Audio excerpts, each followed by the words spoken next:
Hello and welcome to Rotted Reviews, and today we're continuing the advent calendar of Christmas horror movies. It's 4 days left until Christmas, everybody. Now yesterday I made a little bit of a controversial decision, and instead of reviewing a pure horror movie or a pure movie, I instead reviewed the White Christmas episode of Black Mirror. And I think it went pretty well, so I kind of figure, hey, why not double down? So today what I'd like to do is discuss a 3-part miniseries that came out in 2019. In the USA, it came out on the FX channel, and it was produced alongside BBC Productions. I'm talking about the 2019 rendition of A Christmas Carol.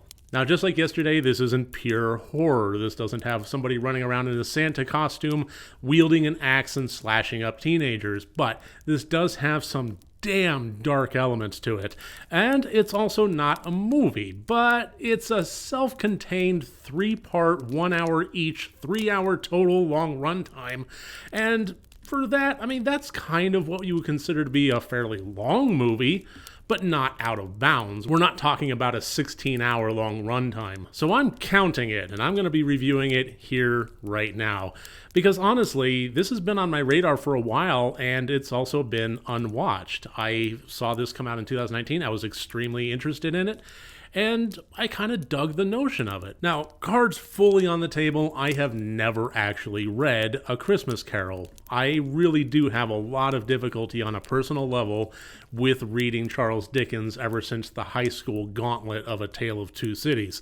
It's been a bad taste in my mouth, and it's not a wound that I've ever wanted to reopen, so it's just never been an author where I've sought out his works. So the one thing that I cannot speak to, and I will not speak to, is the accuracy of this miniseries against its literary counterpart. I'm going to skip the typical thing that I do around this time in my reviews with a little bit of a plot synopsis because it's A Christmas Carol. My experience with this story was fairly limited to the 1983 classic Mickey's Christmas Carol from Disney when I was growing up. That was my foray into it.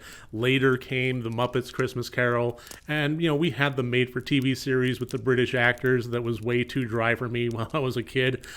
So Mickey was where it was at with Jacob Marley, played by Goofy. Marley, watch out for that first.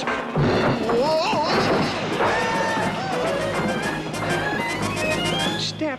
In The Close to Christmas Past by Jiminy Cricket, things like that. And that was my ultimate, viewing experience.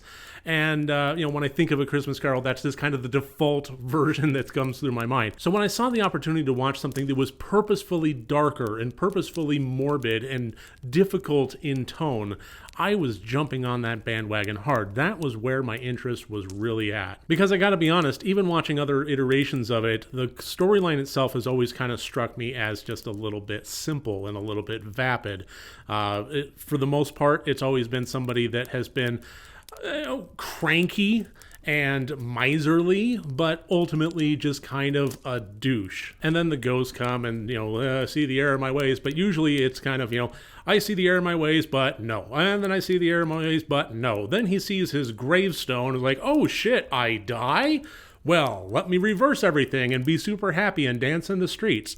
I kind of wanted something with a little bit more depth, and damn it, that's what I got. It would be difficult to believe that somebody that is simply miserly and cranky around the holidays would warrant the kind of moral gauntlet that the three ghosts would be presenting to him. And with Guy Pearce playing Ebenezer Scrooge in this version, we got a lot more depth to the character, especially in the past.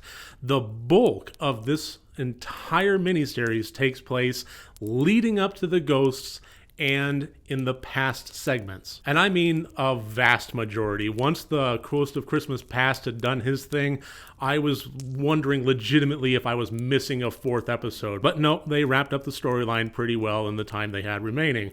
But that depth that they gave to the past really brought out the essence of just how fucking evil this character was. And it gave him so much depth in that regard. This gave the history of Ebenezer Scrooge so much pain, personal pain, and it never treated it like an excuse. Anytime that attempt was made, it was shot down pretty fucking hard.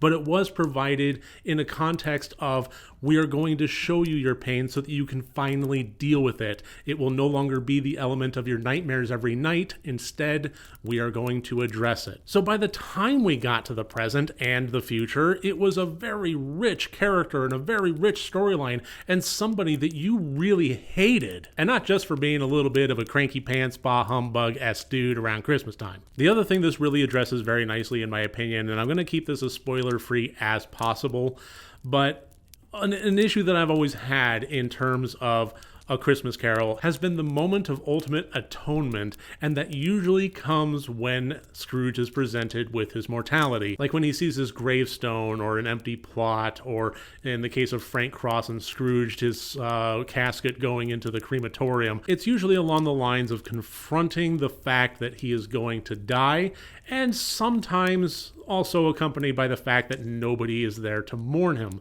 And that's what ultimately wakes him up. After everything he's seen, that's the moment of clarity. And I've always had a little bit of difficulty with that for a number of reasons. First of all, it kind of shows that this asshole has been pretty damn stubborn all throughout and refuses to budge on any number of levels as the movie has gone on until, oh shit, I die.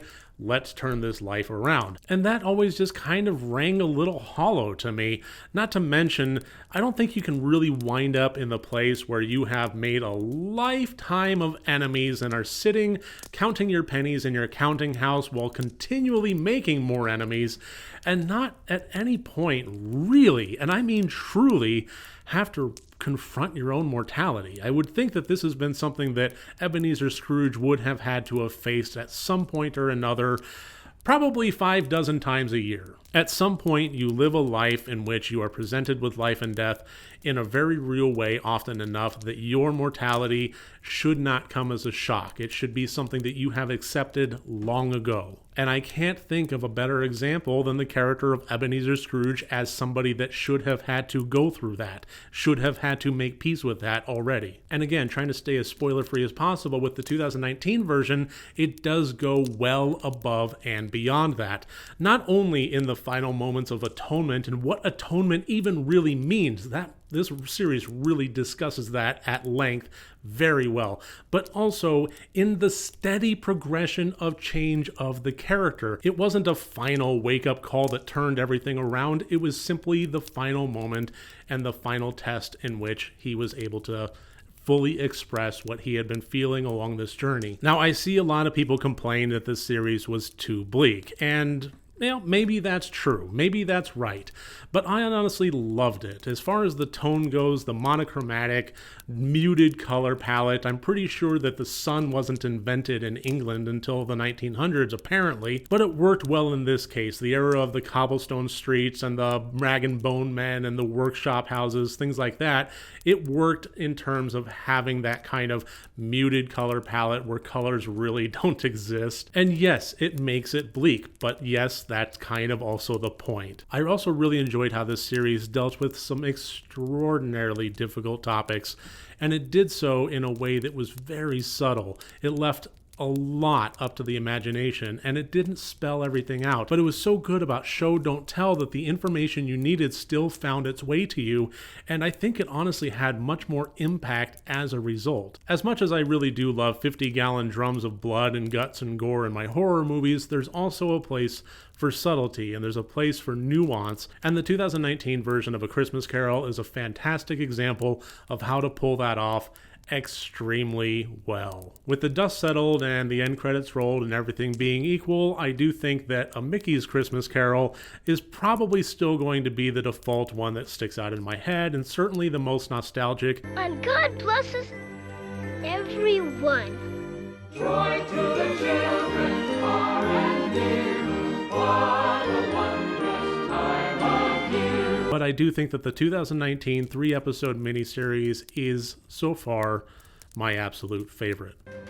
Some power of justice will grab you by the throat and drag you to a true, bright mirror that you might see the truth in your reflection. I am a woman. And I have the power to summon such spirits. And I fucking will. And with this blanket recommendation, I'm going to go ahead and close out this review. Thank you so much for joining me here today. I look forward to seeing you tomorrow, the 22nd, as we continue the Advent calendar. Remember, next time you want to watch a Christmas horror movie, first make sure that it's good and rotted.